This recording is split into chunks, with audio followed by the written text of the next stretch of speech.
Welcome to the start of what's going to be a really interesting series to watch. I'm going to be building a Vanguard portfolio from 0 to 100k and beyond, maybe even right up to $1 million. Let's see how far we can get. It's going to be a good challenge for me to motivate myself as well as help you on your journey. I'll be investing 100% of what I make right here on YouTube, showing you in a transparent way what I make each month and adding it to the pot. Now it's my third time building up a 100k portfolio and I want to do it all here on YouTube. And that will hopefully show you guys exactly how I'm doing it. So do subscribe if you haven't already to make sure you're following along. Now, let's address the elephant in the room, as I know a lot of you are going to be thinking, where's episode 3 of my investment portfolio series? And some of you may have been thinking, how are you starting at roughly 16,000? Well, this is it.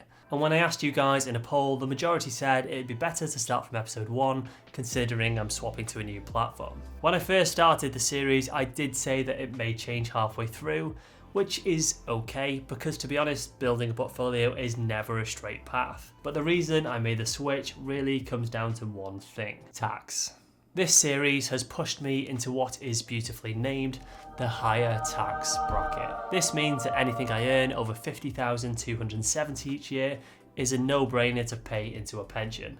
And this is why. Everything up to 40,000 each year I pay in is boosted by 20%, and that's when you deposit it. So if I deposit 10,000, I'll get 2,000 essentially for free. You can also claim back a further 20% in tax relief. It's stated that you're 40% better off on the next 40k of income, which is a bit muddied because there's things like national insurance due for me, but I won't bore you with the technicalities, but let's just say I'm way better off doing it this way. If you're in the basic tax rate, it's always been really close between the pension and the ISA.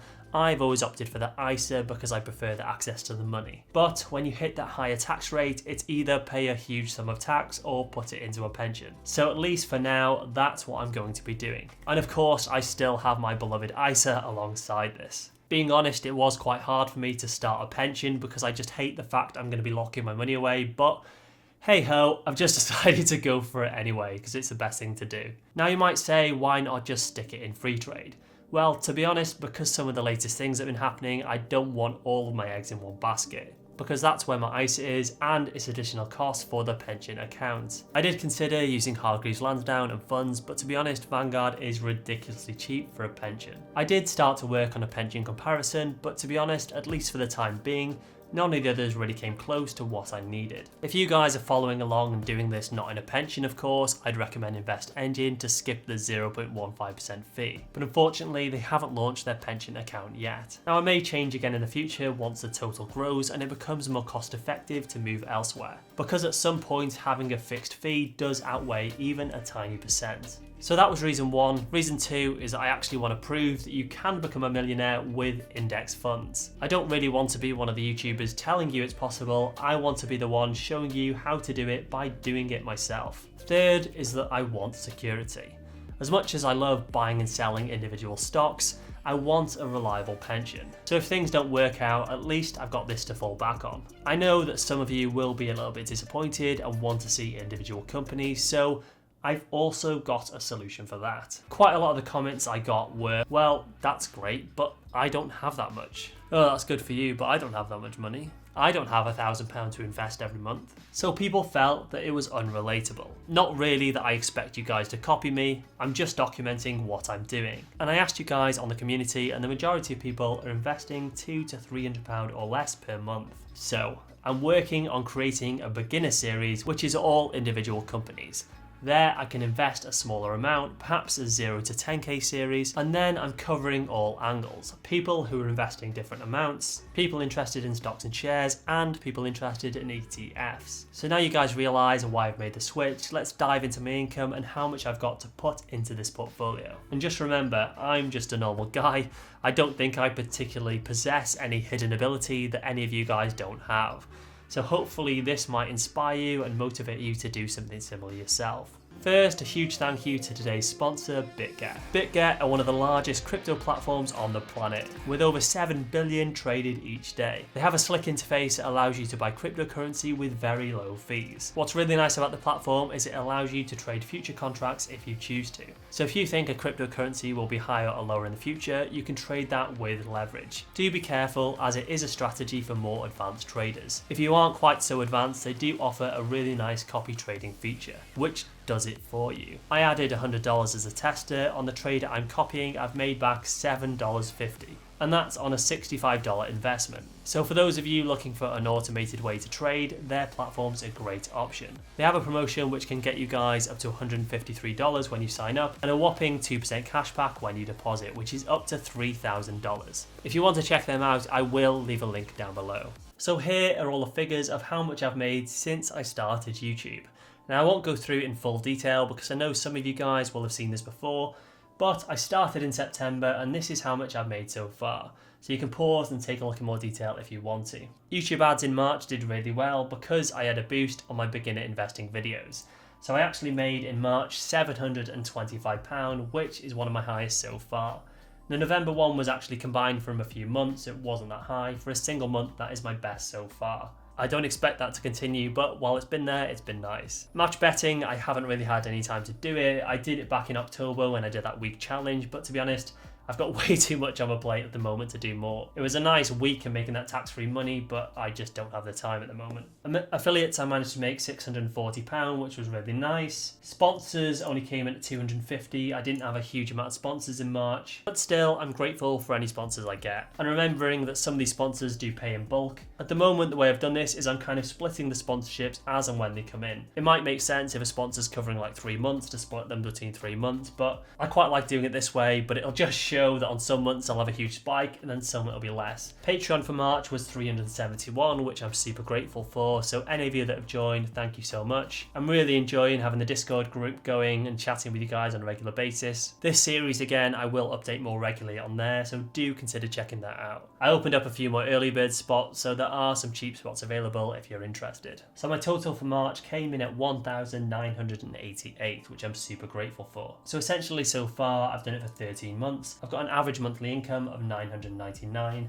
My total hourly is £24.99, which is pretty decent. You know, it's still half my normal business rate, but it's not too shabby. Hopefully that's only going to go up in the future. So we can see here, that's my total, $12,992. In episode 1 and 2, which you might have seen before, I invested $3,000 in each episode. Now this is where it gets a little bit tricky. So the tax situation, I don't fully know the exact amount of tax till the end of the tax year. But what I've decided to do is actually put all of the money in at once, because I wanted to refresh the tax balance for the new tax year. So this new tax year, I've now got $40,000 I can put in. I may in the future have to hold some back for tax nearer the time just so I've got money available. But for the time being, that's how much I've invested in this episode. There's also going to be some other costs creeping in, like gear, kind of editing and all that kind of stuff. So I'm going to be investing everything, and all the profit I make is straight into here. I'm not paying myself a salary. I'm just doing this as a challenge because I think it'll be so fun to see how far I can get. So let's hop into the lovely Vanguard and see how I'm doing so far. So here's my account, and you can see so far I've made a whopping minus £485.58. Now I don't think I've picked a particularly good time to start this with the state of the market, but I'm not too concerned about that. This year I'm going to be 33 in the end of August, so my timeline is going to be when I'm 57, so I've technically got at least 24 years. And I've got a feeling that's going to be extended to 60 by the time I get there, so 24 to 27 years. So I'm not worried at all it's down at the moment. In fact, I'm happy because I'm going to keep buying more, so I want to buy it while it's down. Here's how it's looking so far. So here's my investments. Now I've got 3 funds. The first is VUKE. That's a FTSE 100 fund, and that's at 33%. All of these I've just split a third, and I think I'll keep doing that for the time being. Next I've got my developed world ETF, which is VEVE, and that essentially covers all of the developed world, but it doesn't include emerging markets, which I'm not too interested in. I've also gone and bought an S&P 500 ETF, VUSA. That's just because I want to increase my exposure to America. So we've got down 84, down 200, and down another 200. Like I say, not the most impressive, but we're just at the start. So we're going through these quickly. Here you can see the chart for the FTSE 100. I'm up here, this is the point I bought at, and it's dipped down to here. And we can see the past performance along the bottom. Next up is a developed world. Here's where I'm at, and here's where it's at now. I think this will get much more exciting once I've got more green dots on the map. The S&P 500 one, the same. You can see I bought up here and where it's at now, so it's down. I bought all of these on the 4th of April, so I'm thinking the 4th of each month is when I'm going to try and buy more. So I'll just see how much I've earned for the past month and add it to the balance. You'll also notice that I've only got 12,993 in here. I'm actually waiting for the tax back from the government. So you can actually see on this window, that is the amount of money I'm waiting to get back. So once I get that, I will invest it in the same way. I'll either do that on the same date, or I might just do it as and when I get it. So let me know what you guys think about that. So here you can see my performance, it's minus 3.9%. Hopefully this just shows you guys that the whole state of the market's not fantastic, but we're going to keep happy and keep buying. And here you can see the breakdown of the different ones. So you can see these two are quite similar. They're all about 4.6% down. Where the FTSE's down, but it's only down 1.95%. If we take a look at the insight, you can see in here I'm 99% in equities. And here you can see my breakdown of geographical regions with 4% in Europe, 55% in North America, 36% in the UK. With a little bit, we've got 2% in Asia and another 2% in Japan. I'm pretty happy with how that's set up so far. It may change in the future, but for now, that's a setup I'm aiming for. And you can see down here, here's my top investments. So I'm in Apple, Microsoft, Shell, AstraZeneca, Alphabet, Amazon. No surprise with the ones I'm holding. We do have HSBC, Unilever, and Diego, which are nice ones. And a lovely bit of GSK. Sector allocation, we can see financials and healthcare, consumer, industrials, consumer, IT, technology, energy, basic materials and other sector.